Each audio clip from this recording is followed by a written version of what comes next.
하나님의 은혜가 여러분들 가운데 함께 하시기를 주님의 이름으로 축원합니다. 오늘 본문의 말씀에서요, 이 엘리야 시대 때 이야기를 합니다. 엘리야 시대에 북이스라엘 왕이 아합이라고 하는 왕이었습니다. 아합 왕은 북이스라엘 왕 가운데에서도 가장 악한 왕 중에 한 왕이었습니다. 그도 그럴 수밖에 없는 게, 이 아합 왕은 이 시돈 왕이었던 엣바알이라고 하는 사람의 딸 이세벨을 아내로 맞이했어요. 근데 이세벨을 맞이하면서 이스라엘 땅에 우상이 가득하게 됩니다. 바알신, 아세라신, 그러면서 이 바알신과 아세라신을 섬기면서 결국 하나님의 선지자, 하나님의 말씀을 따라 살려고 하는 자들을 다 죽이거나 내쫓거나, 그래서 아예 하나님의 선지자들이 발붙이지 못하도록 그렇게 만들어 놨습니다. 그러니까 엘리야가 이제 하나님의 말씀을 선포하고 숨어 지내며 또 갈멜산 사건, 여러 가지 사건으로 인하여서 이 이세벨이 엘리야를 죽이려고 합니다. 그래서 엘리야가 광야로 도망을 가지요. 호렙산에 갔을 때 하나님을 뵙게 되는데, 하나님께 엘리야가 한 이야기가 있습니다. 나만 열심히 특심하여 나만 남았다는 거예요.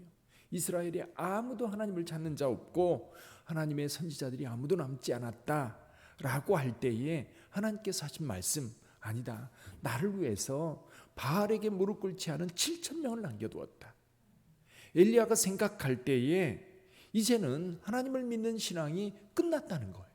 이제 더 이상 이제 하나님을 믿는 이 믿음, 또 하나님의 의를 따르는 자들이 다 사라져버린 상황. 그래서 이 상황 속에서 나만 남아서 홀로 싸우고 있다라고 할 때, 하나님은 너만 있는 게 아니라 남은 자들이 있다는 겁니다. 그 남은 자들을 통해서 하나님의 일들이 이루어져 가요. 자, 에레미야 시대 때 한번 생각해 보세요. 이제 유다가 멸망을 당합니다. 예루살렘이 파괴되고 또 많은 이스라엘 백성들이 죽임당하고, 그리고 멀리 도망을 가고, 또 일부는 바벨론에 붙잡혀서 포로가 되어 바벨론으로 데려감을 당합니다. 그러니까 그 시대에 이제 모든 것이 끝났어요. 이제 더 이상 이스라엘이라고 하는 나라, 유다라고 하는 민족, 남아있는 자가 있는가? 그런데 그 가운데에서도 일부가 남아 있었어요. 그래서 이 에레미야 선지자가 활동하기 훨씬 전에 이사야 선지자가 그런 얘기를 했습니다. 상수리나무가 배임을 당하여도 그 상수리나무 배임 당한 그 자리에서 싹이 다시 올라오더라는 거죠. 이게 남은 자의 이야기예요. 남아있는 자. 근데 어느 시대든지요, 온전한 믿음, 하나님 앞에 신실한 믿음을 가지고 있는 자들은 소수입니다. 여러분, 로마가 기독교를 국교로 선포하고 많은 사람들이 기독교인이 되지만, 그리고 나라 전체의 종교가 기독교가 되지만, 실제로 하나님을 진심으로 의지하며 하나님 말씀을 따르는 자들은 극히 일부였어요. 언제나 소수였어요. 지금 다윗이 여기 말씀하고 있습니다. 이스라엘 백성들을 하나님 버리셨는가? 자, 다윗 시대, 여기 사도 바울이 사역하고 있는 그때에도 실은 예수께서 하나님의 아들로 오셨습니다. 예수께서 메시아로 오신 것을 어떻게 증거할 수 있어요? 구약의 예언자들이 예언했던 그 모든 것들이 예수 그리스도에게 초점 맞추어져서 성취되었어요. 사도 바울이 볼 때 이건 부정할 수 없는 겁니다. 그럼에도 불구하고 이 유대인들은 율법을 선택하지 믿음을 선택하지 않았던 거예요. 그러면 유대인들은 하나님이 버리셨는가? 그렇지 않다는 겁니다.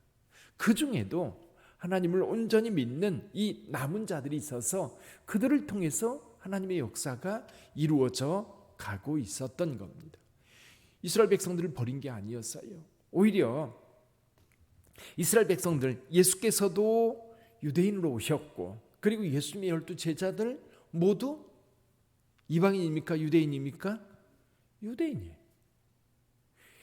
마가다락방에 있었던 120명이 모여서 하나님 앞에 기도했던 그들 아주 극소수처럼 보입니다. 이게 이스라엘 전체 인구를 볼 때에 너무나 작은 무리인데, 실은 이들을 통해서 하나님의 역사가 만들어져요. 남은 자들을 통해서 하나님의 일이 이루어지고 하나님의 역사가 만들어져 간다는 사실.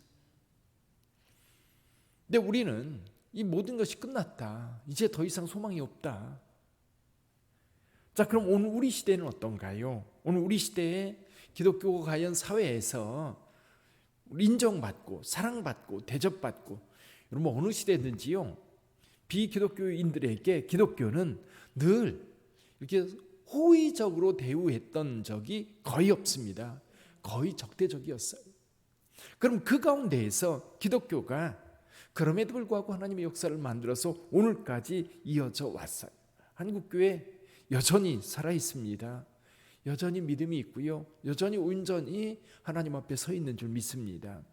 그런데도 불구하고 사실 그 가운데 과연 우리나라 1,000만 명이 예수를 믿는다고 말할 때 정말 거듭난 그리스도인들, 정말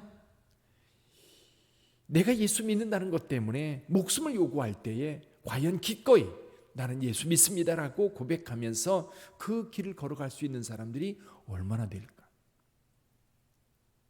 아니, 거기까지 안 가도 내가 오늘 내 삶에 예수 믿는다는 것 때문에 금전적 손해가 상당하고 사람들에게 비난받을 일이 상당할 때 내 목숨까지 아니어도요, 과연 기꺼이 내가 예수 믿는 것 때문에 내게 올 수입을 상당히 버릴 수 있고, 내가 다른 사람이 비난하고 비판할 때에 과연 그 비난을 기꺼이 감수하면서 난 예수 믿소, 나는 예수 믿는 이 믿음을 포기할 수 없어라고 당당하게 말할 수 있는 사람들이 얼마나 될까요?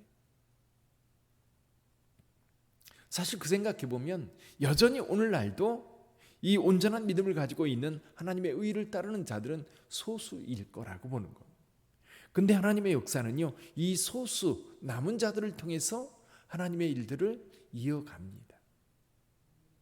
기독교 역사를 봐도 그래요. 기독교 역사를 봐도요, 주류 기독교의 주축이 되는 세력들, 예를 들면 로마 교황청을 생각해 보세요. 로마 교황들 가운데, 그러면 이 로마 카톨릭 내에서는 사실 교황이면 가장 권위가 있고 권세가 있고 힘이 있고 그런 사람들인데, 이 기독교 역사 속에 그들의 역할을 생각해 보면 여러분 기억되는 교황들이 얼마나 될까요?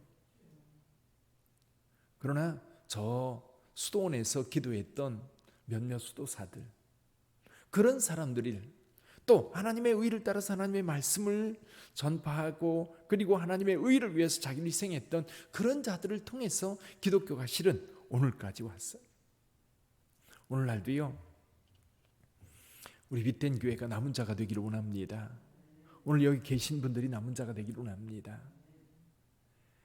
지난번에 밥보다 예수라고 하는 책에 보니까요, 어느 권사님이 하는 얘기가 그 지방에 있는 작은 교회를 섬기는데 정말 열심히 섬겼다는 거예요. 그분이 하는 얘기가 그거예요.